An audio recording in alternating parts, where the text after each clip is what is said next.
വാർത്തകളിലേക്ക് സ്വാഗതം. ആദ്യം പ്രധാന വാർത്തകൾ.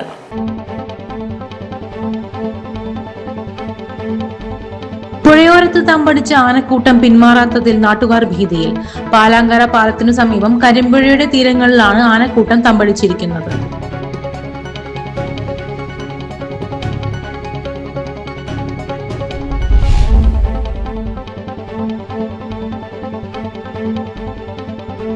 വനം വകുപ്പിന്റെ പ്രവർത്തനങ്ങൾ കൂടുതൽ കാര്യക്ഷമമാക്കുന്നതിനായി നിലമ്പൂർ വനം വകുപ്പിന് അത്യാധുനിക സംവിധാനത്തോടെയുള്ള വാഹനം കൈമാറി പ്രിയങ്ക ഗാന്ധി MP.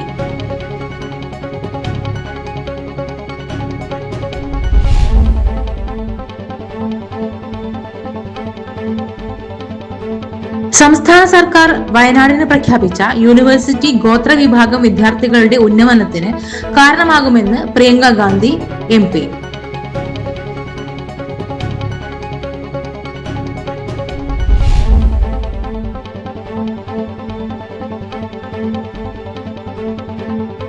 വിൽപ്പനയ്ക്കായി സൂക്ഷിച്ചു വെച്ച 150ഓളം പാക്കറ്റ് ഹാൻഡ്സ് കണ്ടെടുത്തു. നിലമ്പൂർ മാർക്കറ്റ് ഭാഗത്തെ കെട്ടിടത്തിനുള്ളിൽ നിന്നാണ് നിരോധിത പുകയില ഉൽപ്പന്നമായ ഹാൻഡ്സ് പിടികൂടിയത്.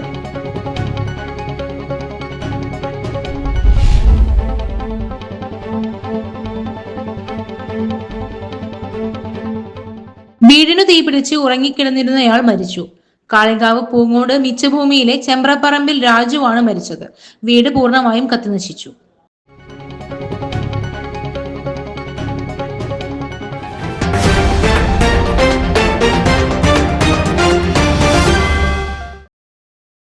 വാർത്തകൾ വിശദമായി. പുഴയോരത്തിൽ തമ്പടിച്ച ആനക്കൂട്ടം പിന്മാറാത്തതിൽ നാട്ടുകാർ ഭീതിയിൽ. പാലാങ്കര പാലത്തിനു സമീപം കരിമ്പുഴയുടെ തീരങ്ങളിലാണ് ആനക്കൂട്ടം തമ്പടിച്ചിരിക്കുന്നത്. മുക്കം കടവിന് സമീപം 5 ആനകളടങ്ങുന്ന കൂട്ടമാണ് ഉണ്ടായിരുന്നത്. പുഴയിൽ കുളിക്കാനെത്തിയവരാണ് ആനക്കൂട്ടത്തെ കണ്ടത്. പുഴയുടെ മധ്യത്തിലെ തുരുത്തുകളിലും തീരങ്ങളിലും കാട് കയറിയതിനാൽ ആനകളുടെ സാന്നിധ്യം മനസ്സിലാക്കുവാൻ കഴിയുന്നില്ല. പുഴയിൽ കുളിക്കുവാനും അലക്കുവാനും എത്തുന്നവർ പലപ്പോഴും ആനകൾക്ക് മുൻപിൽ ചെന്നാണ് ചാടുന്നത്. കഴിഞ്ഞ ദിവസമാണ് പാലാങ്കര പാലത്തിന് സമീപം പുഴയോരത്തെ കിണറ്റിൽ ആന വീണത്. JCB ഉപയോഗിച്ചാണ് ആനയെ കിണറ്റിൽ നിന്നും കയറ്റി രക്ഷപ്പെടുത്തിയത്. ഇതിനു മുൻപ് പുഴയോരത്ത് നിർത്തിയിട്ട ബൈക്ക് ആന തകർത്തിരുന്നു. ആനക്കൂട്ടത്തെ പ്രതിരോധിക്കുവാൻ വനാതിർത്തിയിൽ പൂർണ്ണമായും സോളാർ തൂക്കുവേലി സ്ഥാപിക്കണം. പുഴയുടെ തുരുത്തുകളിലും തീരങ്ങളിലുമുള്ള കാട് വെട്ടിത്തെളിക്കുവാനും നടപടി വേണം എന്നാണ് നാട്ടുകാർ ആവശ്യപ്പെടുന്നത്. വനം വകുപ്പിന്റെ പ്രവർത്തനങ്ങൾ കൂടുതൽ കാര്യക്ഷമമാക്കുന്നതിനായി നിലമ്പൂരിൽ വനം വകുപ്പിന് അത്യാധുനിക സംവിധാനത്തോടെയുള്ള വാഹനം കൈമാറി പ്രിയങ്ക ഗാന്ധി MP. നിലമ്പൂർ വനം ഡിവിഷണൽ ഓഫീസിൽ നടന്ന ചടങ്ങിൽ MP വാഹനത്തിന്റെ ഫ്ളാഗ് ഓഫ് കർമ്മം നിർവഹിച്ചു.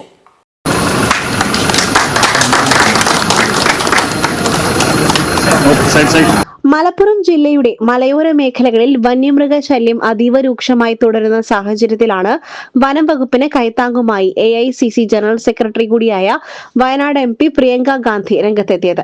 CSR ഫണ്ടിൽ നിന്നും 53 ലക്ഷം രൂപ ചിലവഴിച്ചാണ് അത്യാധുനിക സംവിധാനങ്ങളോട് കൂടിയ 4 വീൽ വാഹനം വനം വകുപ്പിനായി ലഭ്യമാക്കിയത്. മലപ്പുറം ജില്ലയിൽ വനം വകുപ്പിന് ആദ്യമായിട്ടാണ് ടൊയോട്ട ഹൈലക്സ് വാഹനം ലഭിക്കുന്നത് എന്ന പ്രത്യേകതയുമുണ്ട്. 2 നിരയിലായി ഉദ്യോഗസ്ഥർക്ക് യാത്ര ചെയ്യുവാനുള്ള സൗകര്യത്തിന് പുറമെ വനപാലകർക്ക് ആവശ്യമായ സാധന സാമഗ്രികൾ സുരക്ഷിതമായി കൊണ്ടുപോകുന്നതിനുള്ള പ്രത്യേക സജ്ജീകരണങ്ങളും ഈ വാഹനത്തിലുണ്ട്. നിലമ്പൂർ MLA ആര്യടൻ ഷൗക്കത്തിന്റെ ഇടപെടലിനെ തുടർന്നാണ് MP ഫണ്ടിൽ നിന്നും ഈ വാഹനം അനുവദിക്കുവാൻ പ്രിയങ്ക ഗാന്ധി തയ്യാറായത്. ചടങ്ങിൽ ആര്യടൻ ഷൗക്കത്ത് MLA, റവന്യൂ വകുപ്പ് മന്ത്രി AP Anilkumar, Nilambur south DFO Dhanik Lal, north DFO P Dhanesh Kumar, മറ്റ് വനം വകുപ്പ് ജീവനക്കാർ, ജനപ്രതിനിധികൾ എന്നിവർ പങ്കെടുത്തു. സംസ്ഥാന സർക്കാർ വയനാടിന് പ്രഖ്യാപിച്ച യൂണിവേഴ്സിറ്റി ഗോത്ര വിഭാഗം വിദ്യാർത്ഥികളുടെ ഉന്നമനത്തിന് കാരണമാകുമെന്ന് പ്രിയങ്ക ഗാന്ധി MP. SLC+2 പരീക്ഷ പാസ്സായ നിലമ്പൂർ മണ്ഡലത്തിലെ മുഴുവൻ ഗോത്രവർഗ വിഭാഗം വിദ്യാർത്ഥികളെയും ആദരിക്കുന്ന കനൽ വെളിച്ചം ഉദ്ഘാടനം ചെയ്ത് സംസാരിക്കുകയായിരുന്നു അവർ. ഗോത്രവർഗ വിഭാഗം വിദ്യാർത്ഥികളുടെ ഉന്നമനം നാടിന്റെ വികസനത്തിന് മുതൽക്കൂട്ടാകും. രക്ഷിതാക്കളിൽ നിന്നും സമൂഹത്തിൽ നിന്നും താമസ സ്ഥലങ്ങളിൽ നിന്നും അവർക്ക് ലഭിക്കുന്ന അറിവുകളും അനുഭവങ്ങളും വിലയേറിയതാണ്. പ്രതിസന്ധികളും പരിമിതികളും മറികടന്ന് അവർക്ക് വളരുവാൻ സാധിക്കുമെന്നും പ്രിയങ്ക ഗാന്ധി MP പറഞ്ഞു. നിലമ്പൂർ നിയോജക മണ്ഡലം സമഗ്ര വികസന പദ്ധതിയായ വികാസ് വിഷൻ 2040 ആഭിമുഖ്യത്തിൽ നിയോജക മണ്ഡലത്തിൽ നിന്നും SSLC+2 പരീക്ഷ പാസ്സായ മുഴുവൻ ഗോത്രവർഗ വിഭാഗം വിദ്യാർത്ഥികളെയുമാണ് ആദരിച്ചത്. ആരടൻ ഷൌക്കത്ത് MLA അധ്യക്ഷത വഹിച്ചു. PV Abdul Wahab MP, revenue മന്ത്രി AP അനിൽകുമാർ, നിലമ്പൂർ നഗരസഭാ അധ്യക്ഷ Padmini Gopinath, block panchayat president Bobby C Mampra, ജില്ലാ പഞ്ചായത്ത് അംഗങ്ങളായ NA Kareem, Rehanath Kurumadan, advocate Jose PP Jose തുടങ്ങിയവർ സംസാരിച്ചു. വിൽപ്പനയ്ക്കായി സൂക്ഷിച്ചു വെച്ച 150ഓളം പാക്കറ്റ് ഹാൻഡ്സ് കണ്ടെടുത്തു.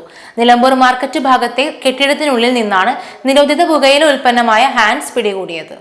വലിയ തോതിൽ ഹാൻഡ്സ് ശേഖരം ചാക്കുകളിൽ കെട്ടിടത്തിനുള്ളിൽ സൂക്ഷിച്ച ശേഷം ആവശ്യക്കാർക്ക് എത്തിച്ചു നൽകുകയാണ്. 10ഓളം പേർ മാർക്കറ്റ് പരിസരങ്ങൾ കേന്ദ്രീകരിച്ച് നിരോധിത ലഹരി വസ്തുക്കൾ വിൽപ്പന നടത്തുന്നതായി പോലീസിന് ലഭിച്ച രഹസ്യ വിവരത്തെ തുടർന്നായിരുന്നു പരിശോധന. നിലമ്പൂർ കേന്ദ്രമാക്കി ചെറുതും വലുതുമായ സംഘങ്ങളാണ് ലഹരി വിൽപ്പനയ്ക്ക് പിന്നിലുള്ളത്. ഓപ്പറേഷൻ തൂഫാന്റെ ഭാഗമായി പോലീസ് നിലമ്പൂരിൽ വലിയ തോതിലുള്ള പരിശോധനയാണ് തുടരുന്നത്. ഹാൻഡ്സ് അതുപോലെ മറ്റ് ലഹരികളെല്ലാം വിൽപ്പന നടത്തുന്ന രഹസ്യവിവരം ലഭിച്ചതിനെ തുടർന്ന് ഞങ്ങൾ വന്നതാണ്. ഏതായാലും ആൾ ഉപേക്ഷിച്ച രീതിയിൽ ഹാൻഡ്സ് ധാരാളം കിട്ടിയിട്ടുണ്ട്. ഇനി മാർക്കറ്റ് കേന്ദ്രീകരിച്ച് ലഹരിക്കെതിരെ ശക്തമായ നടപടികൾ സ്വീകരിക്കുന്നതാണ്. അതിനു വേണ്ടുന്ന എല്ലാ സഹായവും നിലമ്പൂർ പോലീസിന്റെ ഭാഗത്തു നിന്നുണ്ടായിരിക്കും. ASIമാരായ ഷാൻറ്റി, നൌഷാദ്, CPO വിവേക് എന്നിവർ പരിശോധനയ്ക്ക് നേതൃത്വം നൽകി. വീടിനു തീപിടിച്ച് ഉറങ്ങിക്കിടന്നിരുന്നയാൾ മരിച്ചു. കാളികാവ് പൂങ്ങോട് മിച്ചഭൂമിയിലെ ചെമ്പ്രപ്പറമ്പിൽ രാജുവാണ് മരിച്ചത്. വീട് പൂർണ്ണമായും കത്തിനശിച്ചു. ബുധനാഴ്ച രാത്രി 12-ന് ശേഷമാണ് സംഭവം. ഗുരുതരമായി പൊള്ളലേറ്റതിനെ തുടർന്ന് മഞ്ചേരിയിലെത്തിച്ചു. പിന്നീട് കോഴിക്കോട് മെഡിക്കൽ കോളേജിലേക്ക് മാറ്റി. രാജു ഒറ്റയ്ക്കാണ് വീട്ടിൽ താമസം. തീയും വെളിച്ചവും കണ്ട് പുറത്തിറങ്ങിയ നാട്ടുകാരാണ് തീയണച്ചത്. തിരുവാലിയിൽ നിന്നും ഫയർഫോഴ്സ് എത്തിയപ്പോഴേക്കും നാട്ടുകാർ തീയണച്ചിരുന്നു. വിറക് ഉണക്കുന്നതിന് വേണ്ടി വീട്ടിലെ അടുപ്പിന് മുകളിൽ വിറക് വച്ചതാണ് തീപിടുത്തത്തിന് കാരണം എന്നാണ് നിഗമനം. ശരീരത്തിൽ പൊള്ളലേറ്റതിന് ശേഷം തൊട്ടടുത്ത് താമസിക്കുന്ന അമ്മയുടെ അനുജത്തി നാരായണിയുടെ വീട്ടിലേക്ക് രാജു എത്തി സഹായത്തിനായി വാതിലിൽ മുട്ടിയിട്ടുണ്ട്. നാരായണിയുടെ വീടിന്റെ സിറ്റൌട്ടിൽ രക്തവും ശരീരത്തിലെ തൊലിയുരിഞ്ഞു വീണതും കാണുന്നുണ്ട്. തൊട്ടടുത്ത സ്ഥലത്ത് രാത്രി വേൾഡ് കപ്പ് കണ്ടിരുന്ന യുവാക്കളാണ് തീയണച്ചത്. സംഭവ സ്ഥലത്തെത്തിയ വാർഡ് മെമ്പർ നിച്ചിക്കാടൻ സവാദാണ് ഫയർഫോഴ്സിനെയും പോലീസിനെയും വിവരം അറിയിച്ചത്. കൂലിപ്പണിക്കാരനായ ഇദ്ദേഹം നേരത്തെ കുടകിൽ നിന്നും പൂങ്ങോട്ടെത്തി താമസമാക്കിയതാണ്. ഭാര്യ നേരത്തെ ഒഴിവായി പോയതിനാൽ ഏറെ നാളായി ഒറ്റയ്ക്കാണ്. വയനാട് MP ആയിരുന്ന രാഹുൽ ഗാന്ധിയുടെ 2023-24 സാമ്പത്തിക വർഷത്തെ പ്രാദേശിക വികസന ഫണ്ടിൽ നിന്ന് അനുവദിച്ച തുവൂർ റെയിൽവേ സ്റ്റേഷനിലെ platform shelter Priyanka Gandhi MP നാടിന് സമർപ്പിച്ചു. 28 ലക്ഷം രൂപ ചെലവിലാണ് ഷെൽട്ടർ പൂർത്തീകരിച്ചത്. സംസ്ഥാന റവന്യൂ മന്ത്രി AP അനിൽകുമാർ, ജില്ലാ panchayat member Musthafa Abdul Latheef, block panchayat president VP Jaseera, ഗ്രാമപഞ്ചായത്ത് president CT Jaseena, vice president Nirmala തുടങ്ങിയവർ സന്നിഹിതരായിരുന്നു. ഓപ്പറേഷൻ തൂഫാൻ ലഹരി സംഘത്തിന് തടയിടാൻ നിലമ്പൂരിൽ മാരത്തോൺ സംഘടിപ്പിച്ചു പോലീസ്. ലഹരിക്കെതിരെയുള്ള മാരത്തോണിൽ ആവേശം പകർന്ന് MLAയും.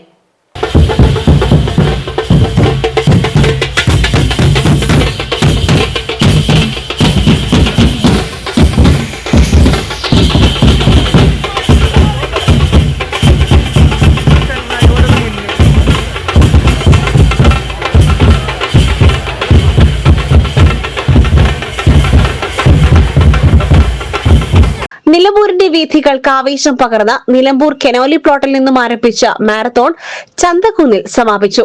ലഹരി സംഘങ്ങളെ ഇനി നിലമ്പൂരിന്റെ മണ്ണിൽ കാലുകുത്താൻ അനുവദിക്കില്ലെന്ന സന്ദേശവുമായി നടത്തിയ മാരത്തോണിൽ നിരവധി പേർ പങ്കാളികളായി. ആരടൻ ഷൌക്കത്ത് MLA മാരത്തോൺ ഉദ്ഘാടനം ചെയ്തു. എന്തിനേയും അതിജീവിച്ച് കേരളത്തിന്റെ മണ്ണിൽ നിന്ന് ഈ പറയുന്ന മയക്കുമരുന്നിനെ ആട്ടിയോടിക്കാൻ വേണ്ടിയുള്ള തൂഫാനാണിത്. ഈ തൂഫാൻ കേരളത്തിലെ മുഴുവൻ ജനങ്ങളും പിന്തുണക്കുന്നത്. അതിന് രാഷ്ട്രീയമില്ല, മതജാതി ഭേദമില്ല, മുഴുവൻ ആളുകൾ. മോഹൻലാലാണ്, നമ്മുടെ പ്രിയങ്കരനായ നടൻ മോഹൻലാലാണ് ഇതിന്റെ ബ്രാൻഡ് അംബാസിഡറായി ചുമതല ഏറ്റെടുത്തിരിക്കുന്നത്. അതുകൊണ്ട് ഈ പ്രക്രിയ അതിവേഗം നമുക്ക് വളരെ ദൂരം മുന്നോട്ട് പോകേണ്ടതുണ്ട്. നമുക്ക് പണ്ടൊക്കെ നമ്മളിങ്ങനെ കാണും പത്രത്തിൽ 3 ഗ്രാം പിടിച്ചു, അല്ലെങ്കിൽ 5 ഗ്രാം പിടിച്ചു, അതിനുള്ള ശിക്ഷ. എവിടെയാണ് ഇതിന്റെ സോഴ്സ്? അത് ബാംഗ്ലൂർ ആവട്ടെ, പഞ്ചാബ് ആവട്ടെ, അഫ്ഗാനിസ്ഥാനിൽ നിന്ന് വരുന്ന വഴികളാവട്ടെ, എവിടെയാണെങ്കിലും ആ സോഴ്സിൽ പോയി ഇത് മുഴുവൻ ഇല്ലാതെയാക്കും എന്ന ഉറച്ച തീരുമാനത്തോടു കൂടിയാണ് UDF ഗവൺമെന്റ് മുന്നോട്ട് പോകുന്നത്. നിലമ്പൂർ SHO BS ബിനു അധ്യക്ഷത വഹിച്ചു. നിലമ്പൂർ നഗരസഭ അധ്യക്ഷ Padmini Gopinath, Nilambur north DFO P Dhanesh Kumar, Nilambur DYSP Vishwambharan, Nilambur SI Jabir തുടങ്ങിയവർ സംസാരിച്ചു. അടിയന്തരാവസ്ഥ ഓർമ്മദിനത്തിൽ ഓപ്പൺ ഫോറം സംഘടിപ്പിച്ചു CPM. അടിയന്തരാവസ്ഥ കാലത്ത് കേസുകളിൽപ്പെട്ടവരും ജയിൽവാസം അനുഭവിച്ചവരും അനുഭവങ്ങൾ പങ്കുവച്ചു. CPM നിലമ്പൂർ ഏരിയ കമ്മിറ്റി സംഘടിപ്പിച്ച ഓപ്പൺ ഫോറം മുൻ ജില്ലാ കമ്മിറ്റി അംഗം C ദിവാകരൻ ഉദ്ഘാടനം ചെയ്തു.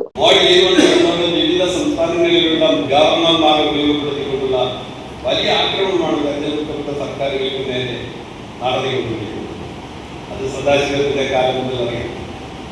കഴിഞ്ഞ മറ്റേ ഗവർണർ മാറിപ്പോയിട്ടുള്ള ഗവർണറുടെ കാര്യമാണ്. ഇപ്പോഴത്തെ ഗവർണറായാലും സതീശന്റെ ഭരണത്തിലാണല്ലോ ഗവർണർ ജീവനക്കാരുടെ യോഗം. സംസ്ഥാനത്തിലെ ജീവനക്കാരെ ഹയർ ഓഫീസറുടെ മീറ്റിംഗ് ഗവർണർ നേരിട്ട് വിളിക്കുന്ന സ്ഥിതിയുണ്ടായിരുന്നു. അപ്പോ സംസ്ഥാന സർക്കാരുകളെ ദുർബലമാക്കുക എന്ന് പറയുന്നത് ഇന്ദിരാഗാന്ധി ചെയ്യുന്ന അതേ പണി തന്നെയാണ് മോഡിയും ഇപ്പോൾ ശ്രമിച്ചുകൊണ്ടിരിക്കുന്നത് എന്നുള്ളതാണ്. ഇപ്പോൾ പ്രതിപക്ഷ പാർട്ടികളെ തകർക്കാൻ BJP സർക്കാർ BJP എന്താണ് ശ്രമിച്ചുകൊണ്ടിരിക്കുന്നത്? EDF ഉപയോഗിച്ചുകൊണ്ടിരിക്കുന്നത്. ആ EDF ഉപയോഗിച്ച് BJP ചേർന്ന് കഴിഞ്ഞാൽ അവർക്ക് അലക്കേണ്ടത്, അവരെ വെളുപ്പിക്കുന്നു, അവർക്ക് യാതൊരു കുഴപ്പമില്ല. കീഴടങ്ങിയിട്ടില്ലെങ്കിൽ അവർ ജയിലിലേക്ക് അയക്കുന്നു എന്നുള്ളതാണ് നമുക്ക് കാണുന്നത്. കേജ്രിവാളിനെ നമുക്കറിയാം. അതേസമയം അശോക് ചവാൻ അദ്ദേഹത്തെ ജയിലിലേക്ക് അയക്കുന്നു വന്നപ്പോൾ കോൺഗ്രസ് വിട്ട് BJP ചേർന്നത് നമുക്കറിയാം. ഇങ്ങനെ തങ്ങൾക്ക് ഇഷ്ടമില്ലാത്ത ആളുകളെ ആക്രമിക്കുകയും തങ്ങളോടൊപ്പം വരുന്ന ആളുകൾ വെറുപ്പിക്കുകയും ചെയ്യുന്ന രൂപത്തിലേക്കാണ് മോഡിക്കൊണ്ടിരിക്കുന്നത് എന്നുള്ളത്. ഏരിയ സെക്രട്ടറി K മോഹനൻ അധ്യക്ഷത വഹിച്ചു. അടിയന്തരാവസ്ഥ കാലത്ത് രാഷ്ട്രീയ പ്രവർത്തനം നടത്തിയതിന്റെ പേരിൽ കേസുകളിൽപ്പെട്ടവരും ജയിൽവാസം അനുഭവിച്ചവരുമായ PT Ummer, U Kunhithu, N Velukutty, Govardhanan, Nellissery Alikutty, Kattingal Shoukath, കുഞ്ഞി മുഹമ്മദ്, KN പ്രസന്നൻ തുടങ്ങിയവർ അനുഭവം പങ്കുവച്ചു. കക്കാടൻ റഹീം സംസാരിച്ചു. ഇരുമമുണ്ട ചെമ്പൻകൊല്ലി AMLP സ്കൂളിൽ ലഹരി വിരുദ്ധ ദിനാചരണത്തിനോടനുബന്ധിച്ച് സ്കൂൾ വിദ്യാർത്ഥികൾ മൂകാഭിനയം സംഘടിപ്പിച്ചു. ചുങ്കത്തറ ഗ്രാമപഞ്ചായത്ത് പ്രസിഡന്റ് CT സുരേഷ് ഉദ്ഘാടനം ചെയ്തു.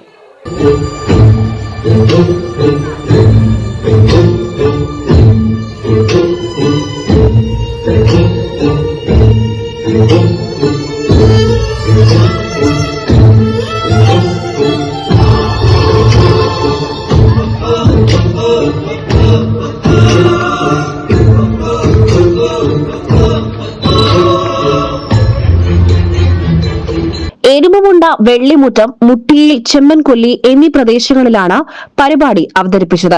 PTA പ്രസിഡന്റ് KM ഷംസുദ്ദീൻ അധ്യക്ഷത വഹിച്ചു. സ്കൂൾ പ്രധാനാധ്യാപകൻ TM ഫയാസ് സന്ദേശം കൈമാറി. റജി ജോണി, തെറ്റത്ത് അബ്ദുൽ നാസർ എന്നിവർ സംസാരിച്ചു. സ്കൂൾ അസംബ്ലിയിൽ ലഹരി വിരുദ്ധ പ്രതിജ്ഞ നടത്തി. സ്റ്റാഫ് സെക്രട്ടറി വിജി തോമസ്, അധ്യാപകരായ Surya, Rashida, Fahad, MTA president Shabna, vice president Nusreen Valiyatt തുടങ്ങിയവർ നേതൃത്വം നൽകി. ഇതോടെ ഈ വാർത്താ ബുള്ളറ്റിൻ സമാപിക്കുന്നു. നമസ്കാരം.